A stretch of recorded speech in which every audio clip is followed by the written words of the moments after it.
সকালবেলা ঘুম থেকে উঠে পড়েছি। আমার হাজব্যান্ডও উঠে আগে ফ্রেশ হয়ে গেছে, আমিও হইলাম। গরম জল খাওয়া দুজনেরই হয়ে গেছে। আমার হাজব্যান্ড যাচ্ছে এখন একটু বাজারে, তারপরে পাম্প চালাতে। মাসি এখনও আসেনি, পাক্কা 9টা বাজে। তো ছেলে শুয়ে আছে, ছেলেকে এখন তুলব না। গান সকাল থেকে উঠে চালিয়ে দিয়েছিল, তো এখন একটু বন্ধ হয়েছে, তাই ভয়েস ওভারটাও দিতে পারছি। আর সামনেও আসবো তাড়াতাড়ি করে, নাহলে কখন আবার গান চালিয়ে দেবে কে জানে। জগন্নাথ দেব উঠে পড়েছে, দেখতেই পাচ্ছেন। আর এই যে ছেলে শুয়ে আছে। নমস্কার, নতুন একটা ভিডিও নিয়ে চলে আসলাম। উঠে পড়েছি, ফ্রেশ হয়ে গেছি। আগেই বললাম যে গরম জল খাওয়া হয়ে গেছে। মাসি এখনও আসেনি, মাসি চলে আসবে। তো যাই হোক, এখন সকাল থেকে উঠে গান চালিয়ে দিয়েছিল, আমি তাড়াতাড়ি করে সেই জন্য সামনে আসছে। আমি ভাবছিলাম যে এই মাসিও ঢুকলো, দাঁড়ান একটু করে। তো সেই জন্য তাড়াতাড়ি করে চলে আসলাম। আমার হাজব্যান্ড তো চলে গেছে বাজারে কিছু টুকটাক জিনিস আনতে। আগে জামা কাপড়টা কেচে দাও মাসি, ঠিক আছে? হ্যাঁ। তো মাসিকে তাই জামা কাপড়টা কাচতে বললাম। এখন ছেলেকে তুলবো পরে, আমি একটু বসি। আর ঠান্ডাটা বেশ ভালোই আছে, প্রত্যেক দিনের মতনই বলি খুব ঠান্ডা লাগে। তো যাই হোক, ঠান্ডাটা কবে কমবে একটু, খুবই এত ঠান্ডা না, মানে আর পারা যাচ্ছে না, মানে মাটিতে পা দিয়ে দাঁড়ানো পর্যন্ত যাচ্ছে না। যাই হোক, ওটা বাদ দিন। আর সব থেকে বড়ো কথা হচ্ছে, আজকে আমার একটু রান্না থেকে ছুটি। গতকালও ছুটি ছিল, আজকেও ছুটি। ওকে আমার বিরিয়ানি এনেছিলো, বিরিয়ানি রয়ে গেছে। আমার বিরিয়ানিটা ছেলের জন্য রেখে দিয়েছি। আর আমার খিচুড়ি করেছিলাম সেদিনকে, মনে আছে? খিচুড়িটা খাবো খাবো করে ভেতরেই রয়ে গেছে। আরে ঠান্ডা তো, কিছু নষ্ট হয়নি, দেখেছি। তো খিচুড়ি আছে। আর আমার হাজব্যান্ড একটুখানি পিকনিকের ওখান থেকে একটু লুচি বেঁচেছে, লুচি নিয়ে এসছে। তো ওই দিয়ে আমার অন্তত দুপুরের খাবার হয়ে যাবে, আর আমার হাজব্যান্ড ছেলেরও হয়ে যাবে। আর সেদিনকে কালকে না পরশু দিন ভর্তা নিয়ে এসেছিলো, ভর্তাটা রয়েছে, অনেকটা পরিমাণেই রয়েছে। আর কালকে একটু চচ্চড়ি আছে। তো চচ্চড়ি দিয়ে রাত্রিবেলা আর ভর্তা দিয়ে আমাদের হয়ে যাবে রুটি খাওয়া। মাসি রুটি করবে সেই জন্য। তো সেই জন্য ভর্তাটাকে একটু ঠিকঠাক করতে হবে, এবং কি ভর্তাটার অবস্থা যা বাজে। তো ওইটাতে একটু নুন মিষ্টি সব রকম দিয়ে করে তারপরে সবাইকে দেবো। তো এটাই প্ল্যানিং আছে আপাতত। তো ঠিক আছে, চলুন আপাতত এখন আর কথা বাড়াচ্ছি না। জানি না পরে কি গান টান চলবে, কতটা কি ভিডিও ভালোভাবে করতে পারবো। তো রান্নার থেকে ছুটি, রান্না আপনাদের সাথে আর কিছু শেয়ার করার নেই। তো চলুন একটু পরে চা করবো, গতকাল তো চা খাওয়া হয়নি। তো ছেলেকে মানে সবাই কাজের চক্করে, যেহেতু আমার হাজব্যান্ড ছিল না, তো আজকে একটু চা খাবো। তো চলুন পরে আসছি। মাসির দিকে এখনও কাছাকাছি করছে শেষের দিকে। তো জলটা দেখতে পেলেন বাড়ন্ত। তো জলের বোতলগুলো খালি হয়ে গেছিলো। তো গতকাল রাত্রিরে আর ঠান্ডার মধ্যে ভালো লাগেনি, তাই বেশিরভাগ ক্ষেত্রে আমি রাত্রিবেলায় ভরে রেখে দিই, শোয়ার আগে সব ভর্তি টর্তি করে রাখি। তো পরের দিন উঠে শুধু মানে খাবার জলটা চালিয়ে দিই, হয়ে যায়। তো গতকাল আর করতে পারিনি, তো তার জন্য আজকে সকালেই করে নিচ্ছি। ছেলেকে এখনও তুলিনি, তুলবো। চাও খাইনি এখনও। তো আপাতত এখন খাবার জলটা ভরে নিয়ে তারপরে যাব চা করতে, তারপর ছেলেকে তুলবো। তো চলুন পরে আসছি। চা বসিয়ে দিয়েছি এখানে, আদা আর চিনি দিয়ে দিয়েছি। আর এখানে নতুন করে আর দুধ জাল দিচ্ছি না, কালকে তো দুধ জাল দেওয়াই হয়নি। তো এখন গান চালানো শুরু হয়ে গেছে, মাসি কাজ করে বেরিয়ে যাচ্ছে। তো চলুন চাটা ভালো করে ফুটিয়ে নিই। চা পাতা দিয়ে দিয়েছি এখানে, ভালো করে ফুটিয়ে নিই। কালকে চা খাইনি, আমার আর ভালো লাগছিল না, কতক্ষণে চা খাবো ভাবছিলাম। কিন্তু রাত্রিবেলা মানে সন্ধ্যেবেলার রিক্স নিতে পারলাম না, কারণ কি অম্বল হয়ে যায় তো আমার। তারপরে বিরিয়ানি খাবার ছিল, সেই জন্য আর খাইনি। তো চলুন চাটা এবার ঢেলে ফেলি। চা রেডি। তো চলুন, আর এখানে এটা হতে থাক। তো চাটা খেয়ে নিই, আমি পরে আসছি, তারপর ছেলেকে তুলবো। ছেলেকে তোলার জন্য এখানে করছি, দেখতেই পাচ্ছেন। তো ছেলে তো উঠতে চাইছে না, জোর করে তুলছি, যত রকম ওকে ডিস্টার্ব করা যায় করছি। তাও ওর ঘুম ভাঙে না। তারপরে ক্যামেরা দেখে লজ্জা পেয়ে গেছে, যে দেখে ও জানে না এখনও যে ক্যামেরা আমি ওখানে সেট করেছি। তো তার জন্য ও এখনও দেখছেন এরকম মুখ চোখে করছে। তো যাই হোক, ওকে তুলে এখন দুধ দেবো। অনেকটাই বেলা হয়ে গেছে, অনেকক্ষণ ধরে ডাকছে, উঠতে চাইছে না। কী করে উঠবে, ঠান্ডাতে উঠতেও চায় না ও।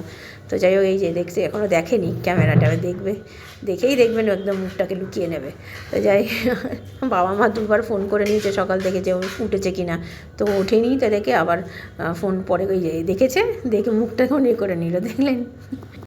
ছেলে ঘুম থেকে উঠে পড়েছে, আমার হাজব্যান্ড স্নান করে পুজো করতে বসে গেছে। কটা বাজে, মানে 11:30 বেজে গেছে অলরেডি। তো যাই হোক, দুধ দিয়েছে। আর আমার হাজব্যান্ড গতকাল তো পিকনিকে গেছিলো, ওখান থেকে নিয়ে এসছে, গুড় নিয়ে এসছে, ঝোলা গুড় নিয়ে এসছে, আর হচ্ছে পাটালি আর ঘুরতে। এই জন্য আমার বাবা মার জন্যও পাঠিয়ে দিচ্ছি, আর আমাদের জন্য এনেছে, সস্তায় পেয়েছে। তো পিকনিকের স্পটের ওখান থেকে তো নিয়ে এসছে। তো গতকাল সেটা আপনাদের সাথে শেয়ার করা হয়নি, ভুলে গেছিলাম, মানে এত চারিদিকে গানের হচ্ছে তার জন্য। তো এইটা আমাদের জন্য রেখে দিয়েছি, আর ওইটা আমার বাবা মার জন্য পাঠিয়ে দিচ্ছি। কারণ কি আমার মা অনেক রকম রান্নাবান্না করে, পিঠে এইসব করে। যদিও আজকেও আমার হাজব্যান্ড যাবে মাদের বাড়িতে, ওখান থেকে গিয়ে মা পায়েস করেছে, পাঠাবে বলে। তো সেটা আপনাদের সাথে পরে ছেলের ইচ্ছে হয়েছে আলু কাবলি খাবে, তো আমার তো জানেন আচার আমারও খুব পছন্দ, আমাদের বাড়ির সামনেই আসে। তো গেছে আনতে, ছেলে আজকে মোবাইলটা নিয়ে গেছে একটু ভিডিও করবে বলে। প্রত্যেকবারই নিয়ে আসে, করা হয় না, সেখানে দেখাচ্ছে আচার নানা রকম রয়েছে। তো আমরা ভীষণ পছন্দ করি আচার খেতে, আমার ছেলে চাইছিল কিন্তু ঠান্ডা ছিল বলে আমি আর ওকে দিলাম না, আলু কাবলি খেতে বললাম। এই যে নিয়ে এসছে আমার ছেলে, আমার জন্য দুটো আচার নিয়ে এসছে, একটা চালতার আর একটা হচ্ছে আমের। আর আলু কাবলি ওকে তো বললাম আগেই যে ও খেতে বারণ করলাম, ওর একটু ইচ্ছে করে খেতে, কিন্তু কী করবে। আর আমার হাজব্যান্ড খেয়ে বেরিয়ে গেল, আমার এটাও নিয়ে চলে গেছে, যে গুড়টা নিয়ে এসেছিলো আমার হাজব্যান্ড, তো সেটাও নিয়ে চলে গেলে, বাবাদের বাড়িতে যাবে। তো চলুন এটা খাই, আমি আবার পরে আসছি। আমার মা পাঠিয়েছে, আমার হাজব্যান্ড দিয়ে গেল এই পায়েস, চষি পায়েস। আর ছেলে স্নান হয়ে গেছে, ওকেও দিলাম খেয়ে, আমিও খেয়ে দেখলাম হেভি হয়েছে, দারুণ। তো ঠিক আছে চলুন আমি যাবো এবার স্নান করতে, পরে আসছি। ছেলে স্নান হয়ে গেছে আর আমারও স্নান হয়ে গেছে, এখানে জামা কাপড়গুলো তুললাম, তুলে মেলে টেলে নিয়ে আমার হাজব্যান্ড দিয়ে গেল। মা যে পায়েসটা পাঠিয়েছে তাই মাকে ফোন করে জানাচ্ছি যে খেতে অসাধারণ হয়েছে, আমার ছেলে আমি একটুখানি খেয়েছি, রেখে দিয়েছে, রাত্রিবেলা হাজব্যান্ড আসলে সবাই মিলে একসাথে খাবো। আর আমরা যে গুড়টা দিয়েছি আমার হাজব্যান্ড কিনে নিয়ে এসছে গতকাল, তো সেটা মাদেরকে দিয়েছি, তো বললো গুড়টা খুব ভালো, তো আরেকদিন মা কিছু পিঠে করলে আমাদের জন্যও পাঠাবে, তো সেটাই মা বলবো। এই যে ছেলের বিরিয়ানি গরম করে দিয়েছি, আর আমার এই খিচুড়ি, আর আমার এই তো কালকের তরকারি নিরামিষ। তো চলুন ছেলেকে দিয়ে দিই। তো ছেলের খাবার বেড়ে দিয়েছি, আমার হাজব্যান্ড তো খাওয়া দাওয়া করে বেরিয়ে গেছে অনেক আগেই বলেছি। তো চলুন খাওয়া দাওয়া সেরে নিই, আমার খিচুড়িটা সেদিনকে ছিল বলে আজকে হয়ে গেল, সেই জন্য আর রান্নাবান্না আমি কিছু করিনি, নাহলে না এটা উঠছে না খিচুড়িটা। আর তারপরে এই চচ্চড়িটা আছে, ও দারুণ হয়েছে, ভালো লাগছে। তো যাও তুমি খেয়ে নাও, তাহলে আমিও খেয়ে নিই, দিয়ে চলো।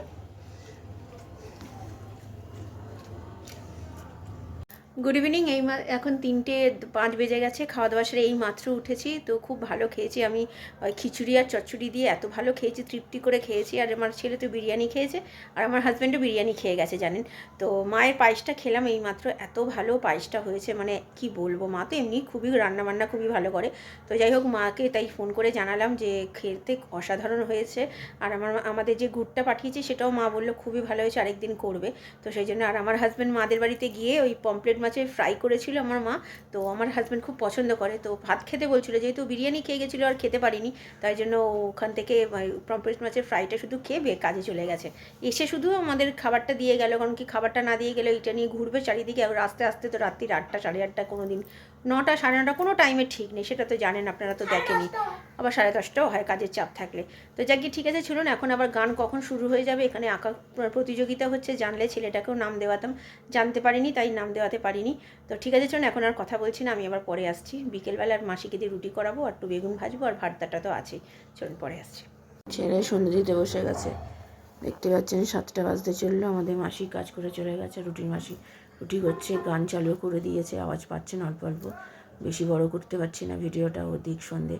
তারপরে ওর ছেলে কী খাবে দেখি, ও যদি চায় দুধ বিস্কুট দেবো, যদি খায় দেখা যাক।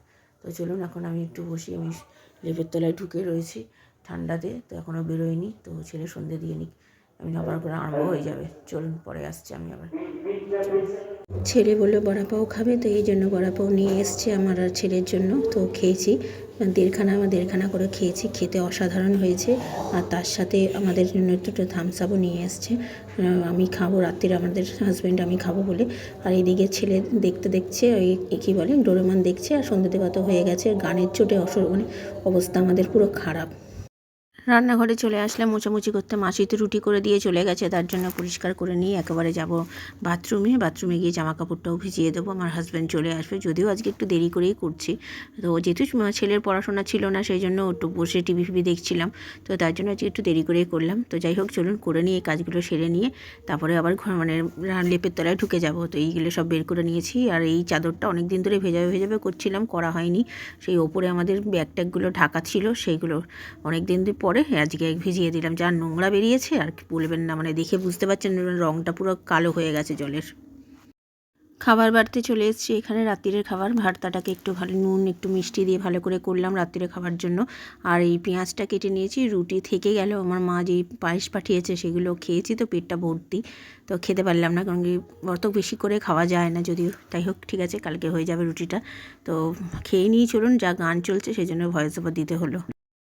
আমাদের পাড়ায় যে পুজোটা হচ্ছে মাতারানী পুজো, সেই পুজোটার আমার হাজব্যান্ড একটু গেছিলো, কারণ ওখান দিয়েই আসছিলো তো, সামনে দিয়ে আসতে হয়। প্রত্যেক বছরই আপনাদের সাথে শেয়ার করি, দেখতে পাচ্ছেন কত সুন্দর সাজিয়েছে, আর ভিড়ে ভিড়, ঠান্ডার মধ্যে বেশ ভালোও লাগছে, কিন্তু এত গান চালিয়েছে না, মানে সারাদিন কানের মাথা খেয়ে নিয়েছে। ঠাকুরের গান কিছু আর কি আর বলবো, যে একদিকে ভালোও হয়, কিন্তু একটু আস্তে চালালে একটু ভালো লাগে। যাই হোক, ঠাকুরটা তো অত্যন্ত ভালো হয়েছে, খুবই সুন্দর হয়েছে। প্রত্যেকবারই এরা ঠাকুরটা এত সুন্দর করে, মানে কিছু বলার নেই, প্রত্যেকবারই ঠাকুর সুন্দর হয়। গান গাইছে, সেই জন্যই ভয়েস ওভারটা দিতে হলো। কপিরাইটে তো ব্যাপারটা বুঝতেই পারেন, কপিরাইট খেয়ে যাব, তো তাও মনে হয় একটু আওয়াজ আসছে। যতটা সব জানলা দরজা বন্ধ করে যতটুকু পেরেছি করার চেষ্টা করেছি, দেখা যাক কি হয়। তো চলুন, হয়ে গেছে, আমি আবার পরে আসি।